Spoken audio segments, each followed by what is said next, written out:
আজই শেষবারের মতো চেন্নাইয়ের হলুদ জার্সিতে দেখা যাবে বাংলাদেশি পেসার মুস্তাফিজুর রহমানকে।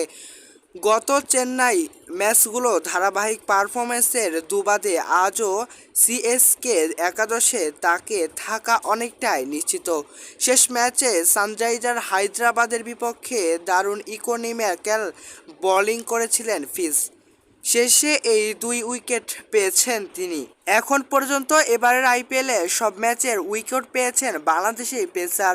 8 ম্যাচে 14 পয়েন্ট নিয়ে আছেন দারুণ ছন্দে।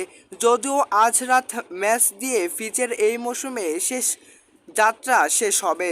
চেন্নাই কর্তৃপক্ষ অনুরোধে 1 মে পর্যন্ত মুস্তাফিজের এনওসি মেয়াদ বাড়িয়েছিল বিসিবি। সেই হিসাবে পাঞ্জাব কিংসের বিরুদ্ধে ম্যাচটি খেলার সুযোগ পাচ্ছেন মুস্তাফিজ। কালই জিম্বাবুয়ের সিরিজের সামনে রেখে দেশে ফিরবেন ফিজ।